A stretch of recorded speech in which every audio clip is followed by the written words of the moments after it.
saludo a la distancia a todas las personas que nos miran y nos escuchan. Un gusto estar en este espacio. Mucho más si es un medio público, porque creo que hay que reivindicar la comunicación como un recurso al acceso de todos los ciudadanos. Mi saludo a Alexis y a usted, Licenia, como siempre, qué gusto verla. Creo que, creo que es importante que Noboa se refleje en el pasado, y no tan lejano, en el pasado inmediato, y en el presente nefasto, en el presente macabro que el país está viviendo.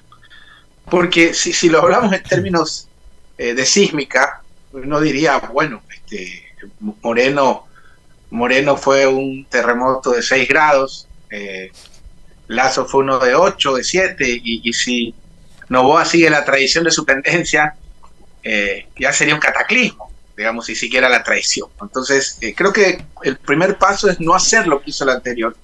Y para mí estos acuerdos de orden parlamentario son total y absolutamente positivos. Ojalá, esperemos que algún berrinche tuitero no torpedee el acuerdo de aquí al viernes, porque este país es una chifladura en ese sentido.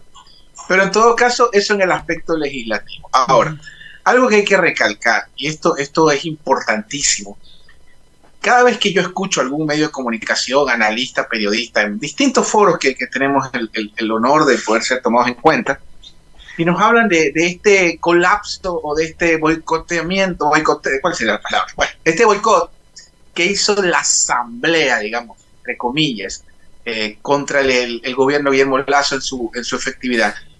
Créanme que he revisado la Constitución digamos, desde el preámbulo hasta el final.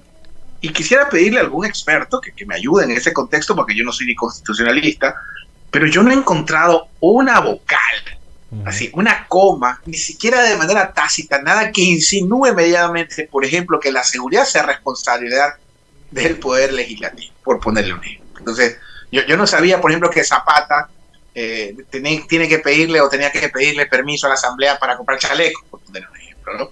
Ese, por ejemplo, es una de las cosas que me queda una duda. Pues. Entonces, cuando uno ya ve las otras normas jurídicas, el COTAC, por ejemplo, yo veo mi interpretación, obviamente sin ser un jurista experto en la materia, pero mi interpretación es básica. Los municipios pueden hacer barra, pueden poner los almuerzos, pagar la gasolina, ponerles, yo qué sé, la cena, abrazarlos, pero no pueden, pues, digamos, delinear lo que es la seguridad, que es una política pública. Entonces, ¿por qué les pongo este ejemplo? ¿Por qué inicio con este preámbulo? Porque es importante entender que la gran parte del fracaso de Lasso fue no haber aplicado la potencia del Estado en toda su energía en cosas que son de su absoluta competencia, como por ejemplo, como le planteaba la seguridad, donde si no me equivoco en el 393 o 363, había que corregirme en la Constitución, está clarísimo quién delinea la política pública de seguridad. Y del mismo modo, no encontré en toda la Constitución, dentro de las atribuciones y competencias del Poder Legislativo, que sea la seguridad, digamos, su competencia. Entonces, si Noboa empieza entendiendo esto y digamos, creo que ha cometido errores, creo que fue un error esto de ir a los multilaterales, hay que ver esto como una creencia, como un banco, ¿no? Como que yo voy a un banco y les digo, bueno, si ustedes no me prestan plata, me divorcio. Entonces, creo que se equivocó en ese sentido. Esperemos, bueno, es el momento de cometer todos los errores, ¿no? Creo que se equivocó al ir a los organismos internacionales a condicionar su reelección y a pedir el respaldo. Y fíjense usted que este famoso riesgo país, que esas son las contradicciones que yo a veces no entiendo, ¿no? Durante el gobierno de Correa, y tengo que ponerlo como ejemplo, la etapa del riesgo país más bajo de nuestra era moderna fue durante el gobierno de Correa, que lo entregó en 600 puntos. Entonces yo me hacía siempre la pregunta en campaña, ¿cómo es que los organismos multilaterales se asustan de que lleguen los que lo tuvieron de manera más baja? Claro, hubo un lapso en la famosa etapa, no sé si recuerdan, de la deuda ilegítima, de esa comisión que se creó, ahí se disparó como a 3.000, pero fue algo de 15 días. Entonces, en ese escenario, ojalá Noboa tenga claras los roles y las competencias y que ejerza toda la potencia del Estado para no poder seguir prolongando esta catástrofe espantosa que está viviendo el país. Hoy, mientras ustedes y yo estamos conversando y nos escucha la audiencia, se dio una de las cosas más tenebrosas que en estos mismos micrófonos, en estos mismos espacios y con estos mismos periodistas comentábamos con horror. Hemos venido analizando los últimos años la escala macabra de Guayaquil, ciudad en la que yo vivo, ciudad en la que he nacido, ciudad en la que ustedes saben cuánto el país nos ama y amamos al país. pero lamentablemente hemos visto la espiral cómo Guayaquil ha ido ascendiendo desde las 50 ciudades más violentas del planeta y en este momento al corte, en términos, digamos, contractuales, nos encontramos entre las 10 primeras ciudades más violentas del planeta. Entonces, esta catástrofe que la venimos analizando y era nuestro mayor temor que Guayaquil ascienda en esa escala macabra, son las cosas que tiene que entender Noboa, que más allá de los acuerdos legislativos que necesita, obviamente, tiene que ejercer todo el poder del Estado. Hola Osvaldo, qué gusto saludarle, buenos días. A pesar de eso y de ser, digamos, la seguridad como la prioridad uno de los ecuatorianos, en todos los estudios de opinión sale que la seguridad es el principal problema que los ecuatorianos queremos que se resuelva. Es justamente el bloque de seguridad del gabinete que todavía no sabemos quiénes lo van a conformar. No sé, ¿usted qué cree? ¿El presidente lo está pensando mucho o no tenía, digamos, cuadros o nombres a quienes iba a poner ahí? ¿O será que está pensando en un ex candidato presidencial para que también lidere el gabinete de seguridad?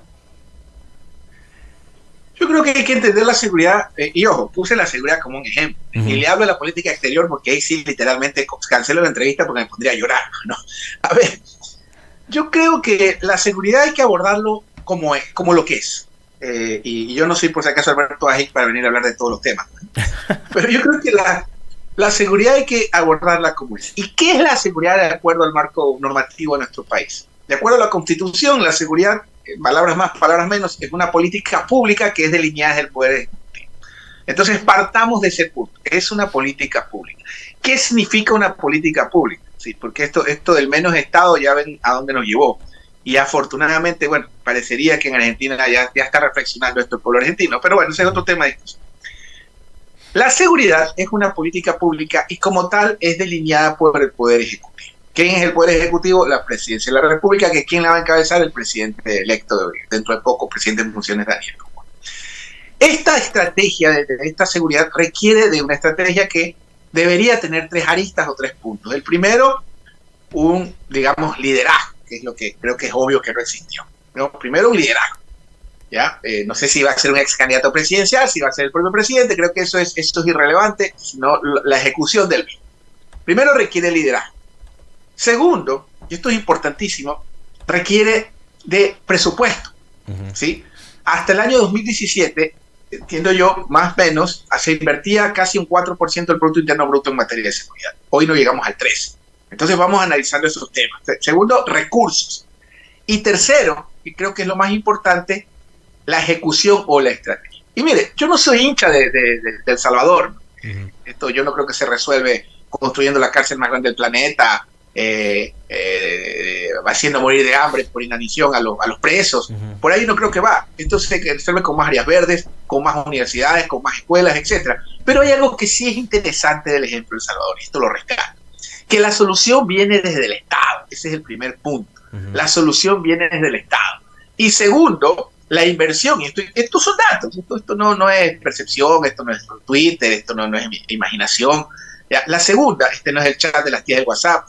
La segunda es la inversión que hace Bukele. Eso creo que es lo importantísimo en materia de seguridad. El Salvador, ese país del tamaño de la provincia del Guayas y con una población similar, invierte el 5% de su Producto Interno Bruto en seguridad. Este es un punto muy importante. Y finalmente, lo que también es, creo que es la parte más complicada, la depuración de la fuerza pública. Yo estoy convencido que una minúscula parte, pero microscópica parte de la fuerza pública corresponde depurarla. Que como hizo en su momento, y yo entenderá, yo no hago opinión para caer bien o mal, para que me contraten, para ser candidato, para tener contratitos.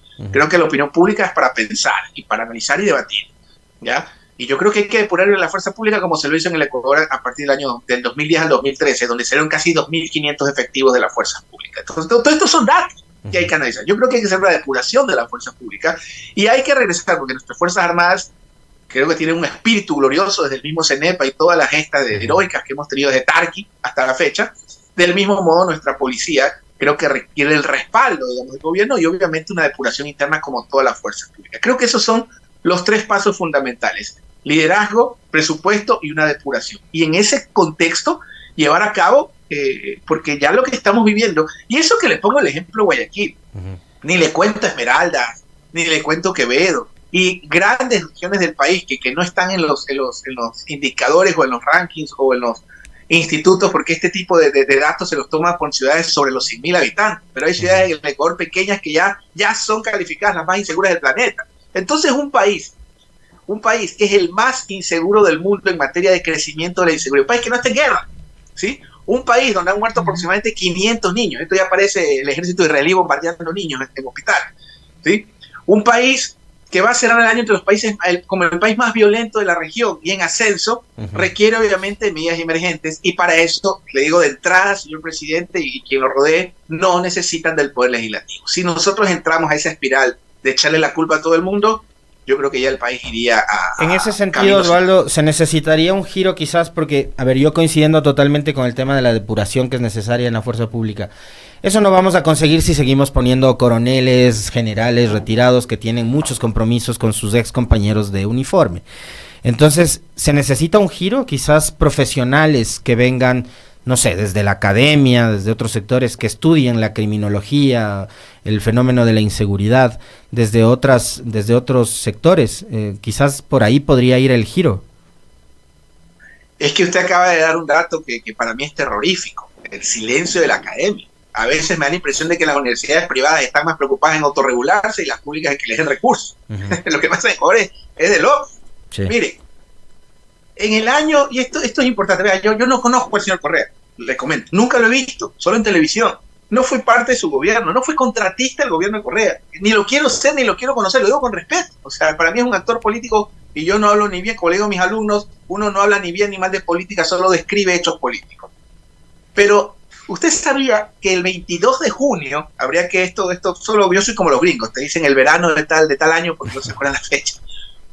En el Ecuador, usted para ingresar, mantenerse y ascender en la puerta pública, había lo que se llamaba la prueba de confianza. ¿Sí? ¿Qué significa esto para las personas que nos miran y nos escuchan? Es decir, usted, si era un miembro activo de la fuerza pública, durante su carrera tenía que hacer lo que se llama una prueba de confianza, que es decir, el paso por ciertas pruebas como el polígrafo. ¿Ya? ¿Usted sabía que esa norma se mantuvo hasta junio del año 2017?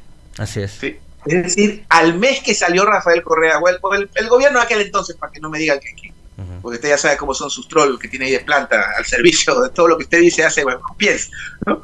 Pero en todo caso, hasta el año 2017, a partir de junio del 2017, se deroga esa medida. Entonces hay ciertos hechos que hay que analizar, y no se trata de la policía, nuestra policía heroica, los soldados, porque la policía, y esto es importante, es pueblo. La policía, incluso la oficialidad, la policía es pueblo. La policía es gente buena, la policía es la que conoce, por eso a mí me da dolor cuando más que por los reprimidos, por los mismos represores, pueblo contra pueblo. Entonces esas medidas que hay que tomar, las tiene que hacer un liderazgo. Ojalá lo tenga Noboa, porque no hay retorno, ojalá lo delegue en alguna persona que tenga la probidad, la fortaleza y la eficiencia para efectos de sacarnos de nuestra peor crisis de seguridad, al menos documentada. O sea, Guayaquil ya está peor que en la época de los piratas. Y quienes son guayaquileños y saben la historia me entienden.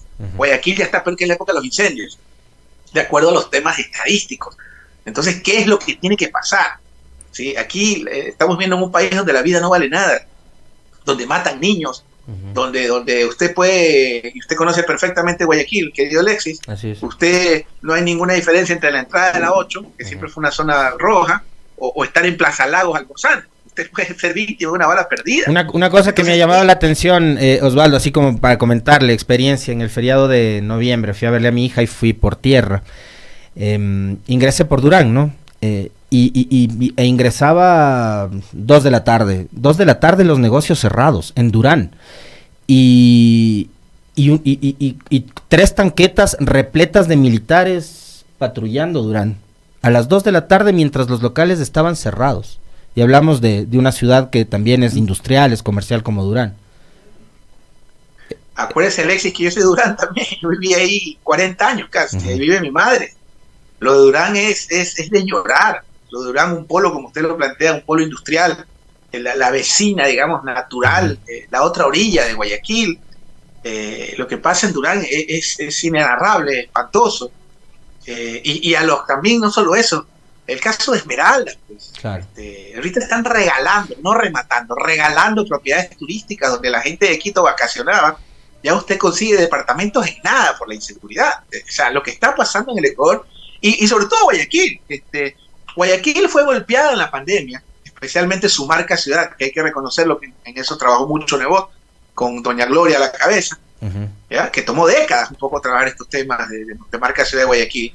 Ya los temas sociales los podemos hablar en otro momento, pero al menos en estos temas de marca ciudad que conozco, Guayaquil es referente. La pandemia le hizo un daño terrible a la marca Guayaquil, y esta crisis de inseguridad peor. O sea, si hay un sector que está destruido en Guayaquil, es el sector turístico. Usted que estuvo ahora viendo a su hijita, seguramente se dio cuenta que en los restaurantes no hay filas de gente, ni de carros, sino de motos, llevando el famoso servicio. Otra cosa que me dejó impresionado, Osvaldo, fui a un conocido cangrejal en Miraflores.